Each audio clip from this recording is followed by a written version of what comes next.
Mali kɔnɔ kɛmɛ sarala sifinw bi taa 50 bɔɲɔko la nka gɛlɛya caman b'o kan i n'a fɔ baarakobaliya.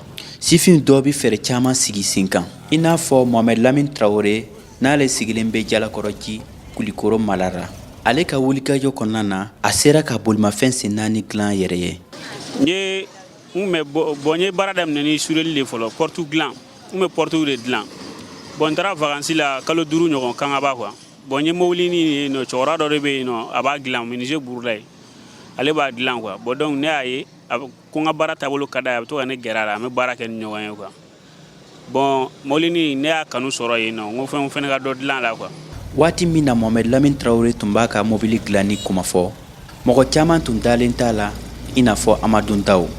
A nana a ye yɔrɔ dayɛlɛ yan, an sigilen an bɛ ka baro kɛ, a ko non k'a bɛna mobili dɔ dilan ko ka a kɛ borita ye quoi. A don ne yɛrɛ kɔni k'a ma k'a ka taa ka bɔ an dara quoi, n ko bɛn ko a tɛ se ka kɛ quoi, n m'a faamu. A y'a sigi a ye papier ta a ye bigi ta k'a dessin n'a fɛn ninnu bɔ quoi. Donc ala a y'a dessin ka ban don dɔ a ye wari dɔ sɔrɔ a taara nɛgɛ dɔ san ka na donc ka n'o kɛ cadre position ye k'o dilan k'o bila fɔlɔ. A commencera n'a ye wari dɔɔni sɔrɔ a b'a dilan dɔɔni. Don min yɛrɛ a ye pinɛ don a kɔrɔ, ne fana ne ko tiɲɛ yɛrɛ la n ko non ko i ye kuma min fɔ k'i sera k'a kɛ quoi. N ko a kun tɛ ne kɔnɔ i ka se k'a dilan quoi, mais n ko y'a dilan ko a kɛra kabako fɛn ye quoi. Jalakɔrɔji n'o ye ka sigida ye, Mohamed Lamine Traoré a kɔni bi munumunu n'a ka mobilini ye, mɔgɔ caman b'a ye wa o bi nisɔndiya.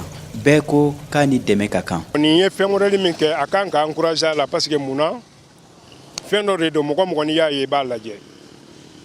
Parce que farafin yɛrɛ ka nin fɛn façon kɛ tubabu yɛrɛ mana ye o dabali bɛ ban a la. Donc mɔgɔ kan ka encourager a la parce que a bɛ se ka nin fana yɛlɛma ka kɛ fɛn wɛrɛ min fana tɛ nin ye quoi. O de la ne yɛrɛ jɔra ne y'a lajɛ quoi. A ka baara diyara ne ye parce que i yɛrɛ bɛ fɛn min kɛ n'i ye mɔgɔ wɛrɛ ye k'a kɛ a b'a tigi encourager. Ni hakilina ye hakilina ɲuman de parce que baara de bɛ mɔnɛ bɔ. Mɔgɔ mɔgɔ mun ye nin ye a bɛ se ka ale yɛrɛ bɛ se ka hakilina sɔrɔ ka jija ka baara wɛrɛ kɛ pour que faso yɛrɛ ka se ka apprécier. Ne kɔni bɛ se ka mun fɔ jamana ye u ka mɔgɔ sugu ninnu de dɛmɛ quoi. N'a ye dɛmɛ sɔrɔ ni matériel a bɛ se ka fɛn kɛ mun ka ca ni yɛrɛ de. Mɔgɔ min don tiɲɛna a kunkolo ka ɲi quoi. A kunkolo ka ɲi n'a y'o laɲini sabati a bɛ avancer ka tɛmɛ nin bɛɛ kan quoi. Yɛrɛ ka laɲini an bɛ toujours an bɛ dugawu k'a ye hali bi ale ka avancer ka tɛmɛ nin kan. Balinako caman bɛ Mohamed Lamine bolo ka yira malidenw na. Hali n'a sɔrɔ se bɛrɛ t'a ye, a ka laɲini ye min ye ka se ka fɛn caman dilan don n'a nata la. Ko bɛ ka tiɲɛ ka taa fɛ baara de bɛ mɔnɛ bɔ. A ka di ne ye de an bɛɛ ka kɛ baarakɛla ye, o de ka di ne ye, mais toujours président k'i janto denmisɛnninw fana ka baara kɛcogo la. Ne ka laɲini ye min ye pour que a baara tɔ ka évoluer ka taga fɛ quoi. A man di ne ye a ka dan nin yɔrɔ in na.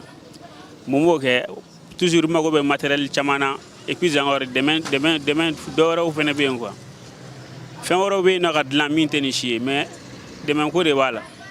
Mohamed Lamine ka mobili fɔlɔ dilanni kɔ, dɔ wɛrɛ laɲini kɛra a fɛ, o min ye a ye mobili min dilan Mali kɔnɔ. Mokhtar Bari, VOA Bambara tɔgɔ la ka bɔ Bamako.